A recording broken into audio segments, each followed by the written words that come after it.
भाई आपको बताऊं कि ईरान ने कैसे किया है कब्जा, बाकायदा पूरी तैयारी के साथ। ये आप देख रहे हैं कुछ इस तरह। इसी को कहते हैं गनबोट। गनबोट से अटैक किया गया और शिप पर हमला किया गया, जिसके बाद यह कब्जा हुआ है।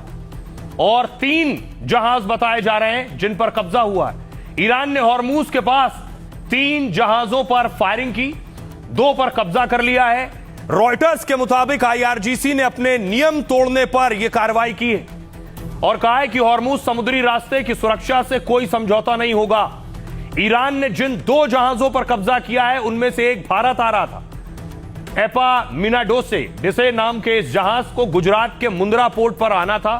लाइबेरिया का झंडा लगा हुआ था इसमें और यह जहाज दुबई से हॉर्मूज होते हुए भारत आ रहा था। समुद्री रास्ते में हेरफेर के आरोप में ईरान ने इस जहाज को कब्जे में लिया। 3 दिन पहले भी भारत के 2 जहाजों पर हॉर्मूज के पास फायरिंग हुई थी। तब अनुमानित और अनुमति के बाद गुजर रहे भारतीय जहाजों पर ईरान ने हमला किया था, जिस पर मोदी सरकार ने कड़ी नाराजगी जताई थी, ईरान के राजदूत को तलब किया था और भारत आ रहे जहाज पर हमला और ईरान के कब्जे से तनाव बढ़ सकता है। ईरान ने जिस दूसरे जहाज पर कब्जा किया है उस पर पनामा का झंडा लगा हुआ था।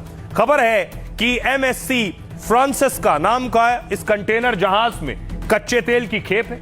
ईरान ने कहा यह बिना हमारी मंजूरी और नेविगेशन सिस्टम से छेड़छाड़ कर आगे बढ़ रहा था, इसलिए हमने हमला कर इस जहाज को समंदर में अपने कब्जे में ले लिया। और पिछले 2 दिनों में अमेरिकी सेना ने ईरान के 2 जहाजों पर कब्जा किया है। माना यह जा रहा है कि ईरान बदले के तौर पर हॉर्मूज के पास यह कार्रवाई कर रहा है।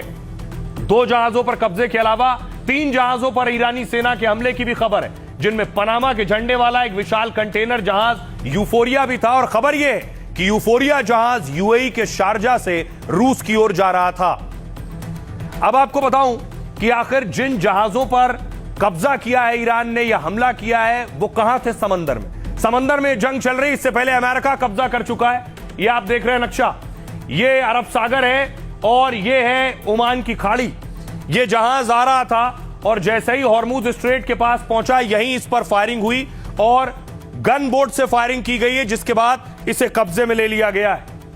आइए अब आपको सुनवाऊं कि आखिर क्या कुछ कह रहे हैं विदेश मंत्रालय के प्रवक्ता। बड़ी बात यह है कि भारत के जहाज पर अटैक पहले भी हुआ है। भारत वार्निंग भी दे चुका है ईरान को कि हम ये बर्दाश्त नहीं करेंगे।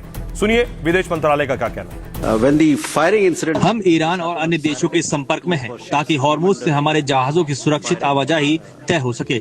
हमारे 2 जहाजों पर गोलीबारी की घटना शनिवार को हुई थी और इसकी सूचना मिलते ही हमने इस मामले को गंभीरता से उठाया। हमने ईरानी राजदूत से मुलाकात की, विदेश सचिव से भी बात की। उन्होंने कहा घटना पर हम गहरी चिंता जताते हैं और इस बात पर जोर दिया कि हम अपने नाविकों की सुरक्षा को सबसे अहमियत देते हैं और मानते हैं कि बिना रुकावट आवाजाही होनी चाहिए। राजदूत ने कहा है कि ये बात संबंधित अधिकारियों तक पहुंचा दी जाएगी। हम अपने जहाजों की सुरक्षा के लिए अधिकारियों के साथ लगातार संपर्क में हैं।